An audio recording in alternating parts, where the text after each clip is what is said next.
प्यारे दर्शकों नमस्कार, welcome to my YouTube channel. मैं रमा जोशी, ज्योतिषी, रेकी हीलर, वास्तु कंसल्टेंट, अंक शास्त्री और ऑरा रीडर। आज मैं आप लोगों को कुंडलिनी, जो कि हम योग में ध्यान में बात करते हैं, कुंडलिनी जागृत करने के बारे में बात करूंगी कि कुंडलिनी जागृत कब करनी चाहिए, कैसे हो जाती है, क्या इसको अपने आप ही इस प्रोसेस के थ्रू जो भी आप आजमाते हैं करना चाहिए या नहीं करना चाहिए। बहुत सारी डिटेल में नॉलेज मैं आपको कुंडलिनी के बारे में देना चाहती हूँ। अगर आप जानना चाहते हैं, आप ध्यान से जुड़े हुए हैं कि हम कैसे अपनी कुंडलिनी जागृत करें, तो बिल्कुल ये वीडियो देखिए, पूरी देखिए, क्योंकि आपको बहुत सारी ऐसी नॉलेज मिलने वाली है जो कि आप एक साथ ही लेंगे तो आपको बहुत ज्यादा डिटेल में पता चलेगा। और अगर आप चाह रहे होंगे कुंडलिनी के बारे में जानना, आप जागृत करना चाह रहे होंगे, आप कोई कोर्स इससे रिलेटेड कर रहे होंगे, तो आपके लिए ये वीडियो बहुत ज्यादा महत्वपूर्ण है। देखिए, जब भी हम कुंडलिनी जागृत करने की बात करते हैं, सबसे पहले हम बात करेंगे मेडिटेशन की, ध्यान की। वहीं से तो ये सारी चीजें आती हैं। मेडिटेशन करना, ध्यान करना क्या होता है? अपनी ऊर्जाओं को इकट्ठा करना। हमारी सारी ऊर्जाएं बिखरी हुई होती हैं, बिल्कुल एकदम फैली हुई होती है। जब हम अकेले बैठते हैं, शांत कमरे में अकेले अपने बैठते हैं, तो नीचे कुछ बिछा लेते हैं, गद्दी है, कुछ है, कि नीचे की ऊर्जाएं नहीं आए, जो भी वो हमारे अंदर हमारी हो वो ऊर्जाएं। फिर हमारी जब सारी ऊर्जाएं, हम आंख बंद करके ऐसे बैठते हैं मेडिटेशन की पोजीशन में, तो हमारी सारी ऊर्जाएं इकट्ठी हो जाए। जब हमारी सारी ऊर्जाएं इकट्ठी हो जाती हैं, अपने आप ही हम एक शक्ति पुंज से बन जाते हैं और हमारी ऊर्जाएं ऑटोमेटिक उस परमपिता परमेश्वर, आप उसे कुछ भी कहें, उससे जुड़ जाती है, उस परम शक्ति से जुड़ जाते हैं। तो जब हम उससे जुड़ जाते हैं तो हम और ऊर्जाएं लेते हैं। वो जो हमारे शरीर में एक ऊर्जा का जाल है, जिसे हम नाड़ियां कहते हैं, उनको शुद्ध करता हुआ जाता है, जो जुड़ा हुआ है हमारे सातों चक्रों से। और ये सब सिस्टम इनविजिबल है, ये ऊर्जा के द्वारा ही होता है। हमारे सातों चक्र शरीर के जिस जिस हिस्से के आस वहां है, बीच में है, उसके हिस्सों को भी कवर करते हैं। उन हिस्सों से जुड़ी हुई हमारी जीवन की बातों को भी कवर करते हैं, और हमारी बहुत सारी पहले की पास्ट लाइफ, उन सारी चीजों से भी रिजेंबल करते हैं। तो हमारे सातों चक्र हर चीज से जुड़े हुए हैं। तो जब हम मेडिटेशन करते हैं तो हम कहाँ से ऊर्जा लेते हैं? हम लेते हैं अपने आज्ञा चक्र से। यहाँ से ना चिंबक सी ऐसे खिंचती है ऊर्जा। आप आंख बंद करेंगे, ऐसे गोले से अंदर आएंगे, ऐसे एकदम राउंड राउंड दिखेगा, अलग अलग कलर का। ये भी आपको बताऊंगी, वो जो आपको दिखता है गोला सा, वो क्या है, शास्त्रों में उसके बारे में क्या लिखा है, क्या बोला है, हमें क्या वो एक ऊर्जा का गोला सा नजर आता है जो अलग अलग रंगों में होता है। उसकी बात बाद में करेंगे, पहले बात करेंगे हम कुंडलिनी की। ठीक है, वो ऊर्जाएं हमारे अंदर आती हैं और यहाँ से ये पीछे जाती हैं हमारे सर के, और फिर नीचे जाती हैं हमारी सुषुम्ना नाड़ी, सूर्य नाड़ी, चंद्र नाड़ी, वो सब हमारे पीछे, और फिर ये पीछे से नीचे जाएंगे और फिर हमारे मूलाधार को ऊर्जा देने लग जाती हैं। हमारा मूलाधार चक्र हमारे शरीर के सबसे नीचे है। ये चीजें आपके ध्यान मेडिटेशन के लिए जरूरी है, तभी बता रही हूँ। जो लोग ये नहीं जानते होंगे, सोचते होंगे हमें क्या जरूरत है, जानने की जरूरत है। मूलाधार चक्र क्या है? हमारी जड़ है, हमारी बीज है, हम क्या हैं, हम किस तरीके की पर्सनैलिटी के हैं, हम किस तरीके की आदत लेकर के आए हैं, हमारा बीज क्या है। हम गुलाब के फूल हैं, चंपा के फूल हैं, चमेली के फूल हैं, क्या हैं हम, फल हैं, फूल हैं, क्या है हम। ये सारी चीजें हमारे मूलाधार चक्र में।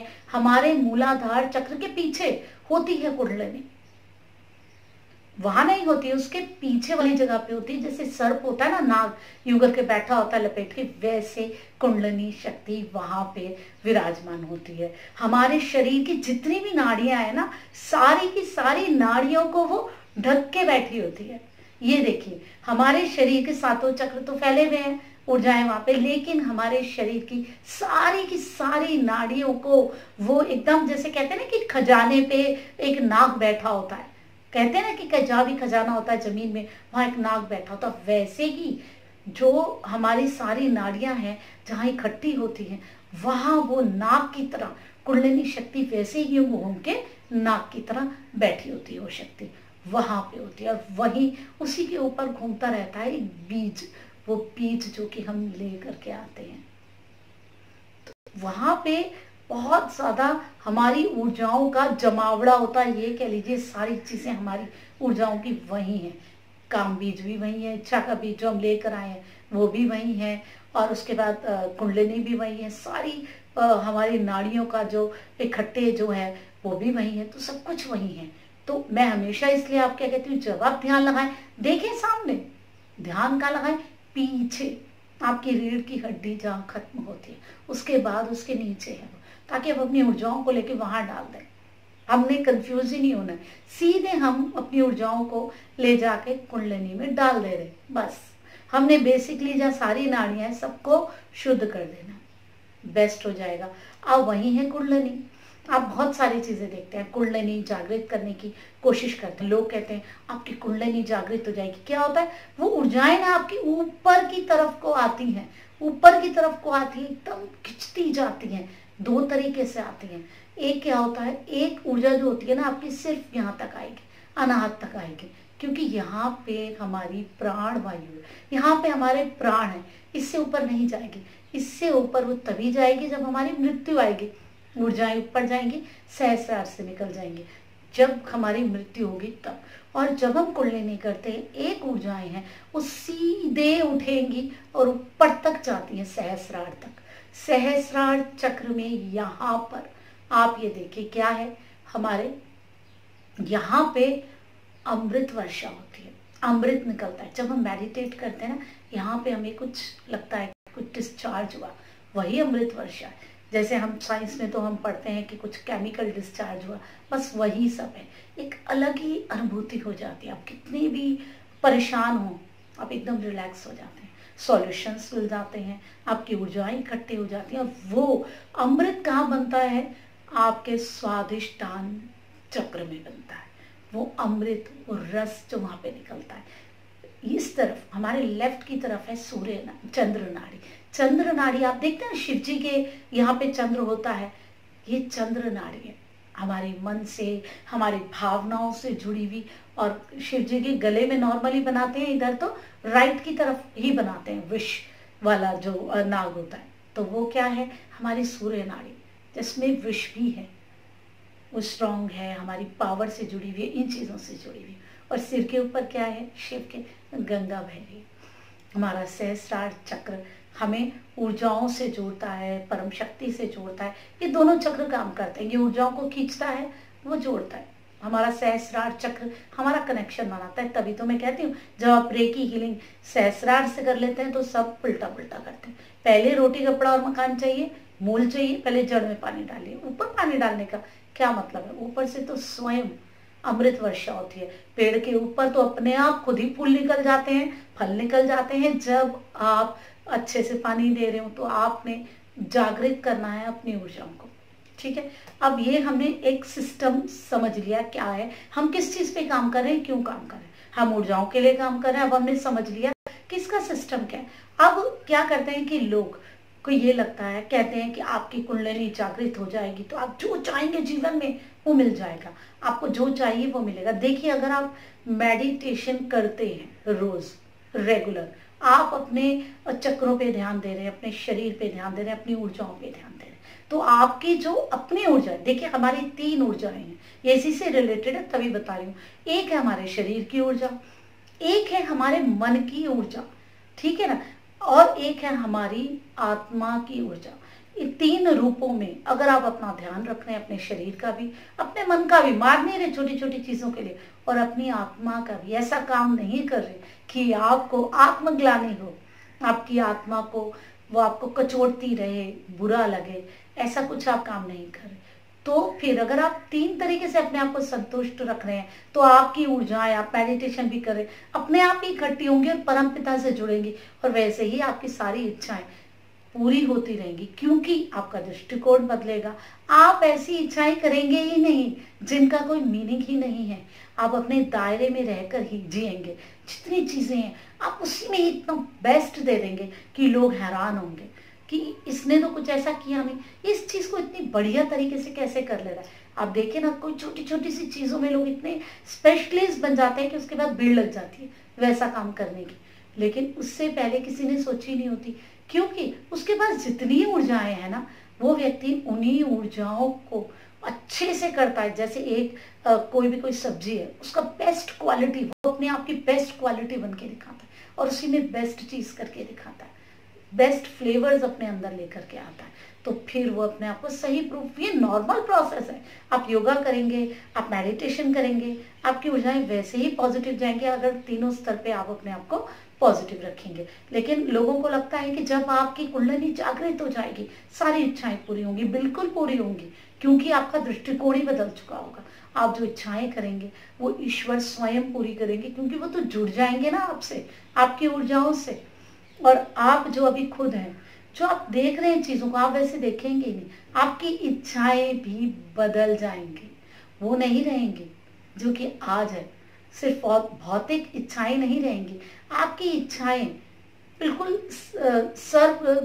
सबके भलाई के लिए हो जाएंगी, सर्व जन हिताय को लेकर के हो जाएंगी कि मैं ऐसा काम करूं, सबकी भलाई हो। मतलब आपके मन में एक अलग ही भावनाएं आ जाएंगी, हर एक का अच्छा हो, हर आदमी सुखी रहे, मैं परोपकार करूं। फिर जो आप इच्छाएं करेंगे वो भी पूरी होंगी, बिल्कुल आपका सम्मान होगा, सारी चीजें होंगी। लेकिन इतना याद रखिए, जबरदस्ती कुंडलिनी कभी भी जागृत नहीं करिए। ये स्वतः होने वाली क्रिया है। ऐसा नहीं कि आज आप शुरू करें, लोग कहते हैं हफ्ते में कर देंगे, 15 दिन में, जन्मों लग जाते हैं इस स्तर पे पहुंचने के लिए। ऊर्जा के इस स्तर पे किसी को भी पहुंचने के लिए, किसी आत्मा को पहुंचने के लिए आप बहुत समय से कर रहे होंगे ये सब चीजें, लेकिन धीरे धीरे ये चीजें फलित होती रहती हैं। जो भी आप ये करते हैं, ध्यान, मेडिटेशन, आप ज्ञान लेते हैं, आप सब अपने अंदर स्टोर करते जाते हैं। जो हमारा राइट की तरफ का ब्रेन है, हम उसको बोलते हैं हमारे अवचेतन मन से जुड़ा है। सारी चीजें ना वहाँ फीड होती रहती है, फीड होती रहती है। जब हम जाएंगे, दूसरा जन्म लेंगे, वो फिर सारी चीजें इकट्ठे हमारे साथ जाती हैं। तो हमारी आत्मा बहुत सारी चीजें लेकर के आती है। हम तभी तो देखिए ना, किसी का जीवन अलग होता है, किसी का अलग होता है, इसीलिए होता है। बहुत सारी चीजें हमारी आत्मा अपने साथ लेकर के आती है जब वो नया जीवन लेती है। तो आप ये देखिए कि हमारी ऊर्जा का क्या स्तर है, उसके हिसाब से ही तो हमें कुंडलिनी जागृत करनी होगी। वो स्वतः ही हो जाती है।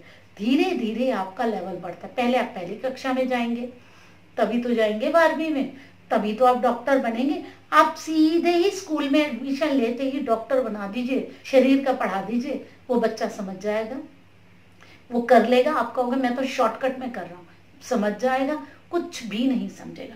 फिर भी अगर आप जबरदस्ती करेंगे तो वो कुछ भी नहीं कर पाएगा और इम्बैलेंस हो जाएगा। आप ज्यादा प्रेशर करेंगे तो कहीं ना कहीं उसके ऊपर जोर पड़ेगा। वैसे ही है जैसे कि एक लड़की बड़ी होती है धीरे धीरे, तो अगर आप छोटी सी बच्ची को अगर आप माँ बना देंगे, क्या वो झेल पाएगी इतना स्ट्रेस, इतनी ऊर्जा? आपको माँ बनना तो बड़ा अच्छा काम है, बड़ी अच्छी प्रक्रिया है। एक स्त्री संपूर्ण हो जाती है, एक औरत संपूर्ण हो जाती है, जीवन उसका पूरा हो जाता है माँ बन के, बहुत सारी चीजें। तो आप 6 साल के बच्चे को, ठीक है मुझे पता है 6 साल का बच्चा माँ नहीं बन सकती, 6 साल की बच्ची, क्या आप माँ बना देंगे 6 साल के बच्चे को?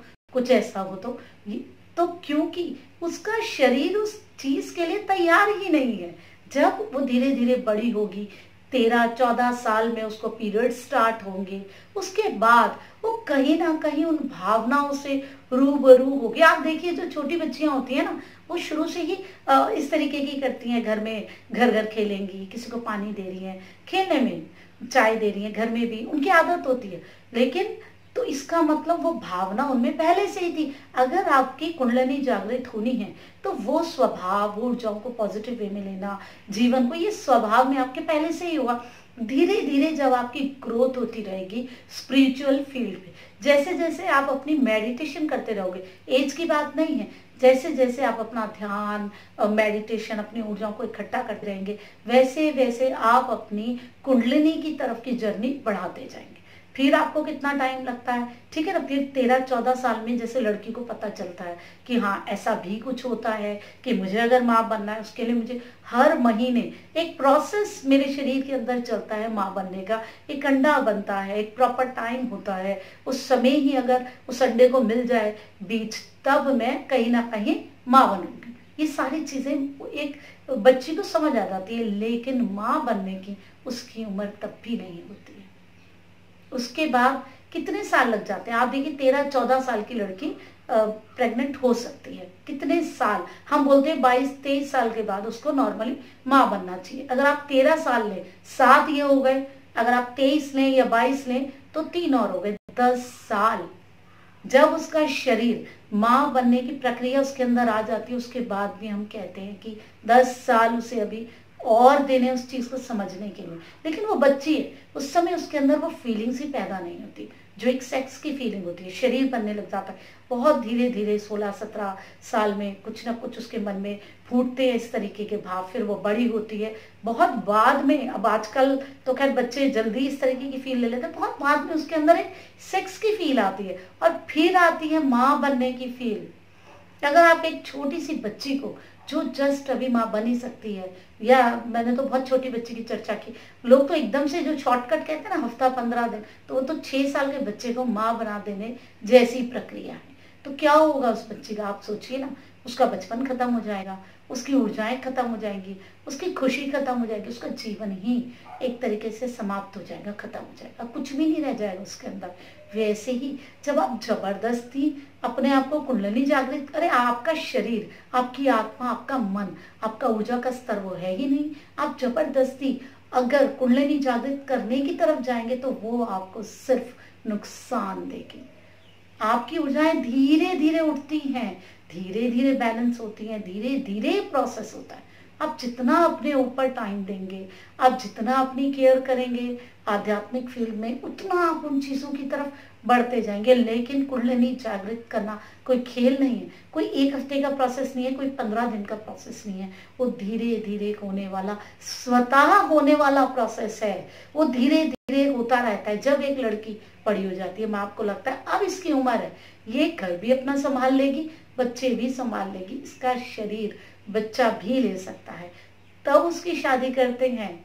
फिर वो डिसाइड करती है कि हाँ मुझे अब बच्चा चाहिए, तब वो प्रेग्नेंट होती है। आप अपनी ऊर्जाओं को, अपनी आध्यात्मिकता को तय करने दीजिए ना कि आप कब कुंडलिनी जागृत करने के लिए तैयार हैं। वो अपने आप ही हो जाएगी, वो स्वतः ही हो जाएगी, उसके लिए कुछ नहीं करना पड़ेगा। आपकी ऊर्जाएं अपने आप ही धीरे धीरे ऊपर जाके उस स्तर पे पहुंचेंगी। लेकिन आप बिल्कुल भी फोर्स नहीं कीजिए खुद को, अपनी ऊर्जाओं के स्तर को बढ़ाने की कोशिश नहीं कीजिए। एक तो आपके हृदय चक्र तक जाएगी ऊर्जा, अनाहत चक्र, और एक ऊर्जा जाएगी बिल्कुल ऊपर तक, और ऐसा लगेगा जैसे गंगा बहने लग गई है इधर सर के ऊपर। इस तरीके से आपको फील होने लगेगा, और एक प्रोटेक्शन फील्ड, शील्ड सी आपके आसपास पूरी बन जाएगी।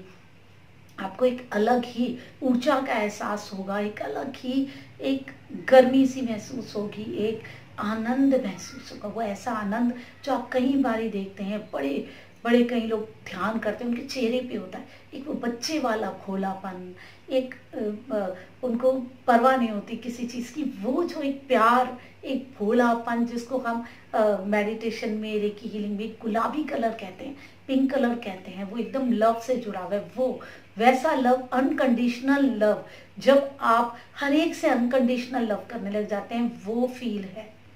वो फील है जब आप हर एक से प्यार करते हैं, जीव जंतु से प्यार करते हैं, अपने आसपास के लोगों से प्यार करते हैं, अपने आप से प्यार करते हैं, परोपकार आपके अंदर भर जाता है। वो है, वो फील आ जाती है, आप पूरे बदल जाते हैं। वो है कुंडलिनी जागृत होना। आप अपनी इच्छाओं को, गाड़ी लेने के लिए, मकान लेने के लिए कुंडलिनी नहीं जागृत कर सकते, और कुंडलिनी जागृत करके आप ये चीजें ले भी नहीं सकते। आपको चाहिए तो आपके पास अपने आप आएंगे। लेकिन जो आदमी गाड़ी के लिए, मकान के लिए, किसी खास पेपर के लिए कुंडलिनी जागृत कर रहा है, तो वो कुंडलिनी जागृत कर ही नहीं पाएगा, हो ही नहीं सकता ना, क्योंकि उसकी तो शर्तें हैं। आपका दृष्टिकोण बदलना, उस अनकंडीशनल लव तक आपको पहुंचाना, वो प्यार जो कि पूरी सृष्टि के लिए, वो प्यार जो हर मनुष्य के लिए आपके अंदर उस भावना को भर देना है, तभी तो हो।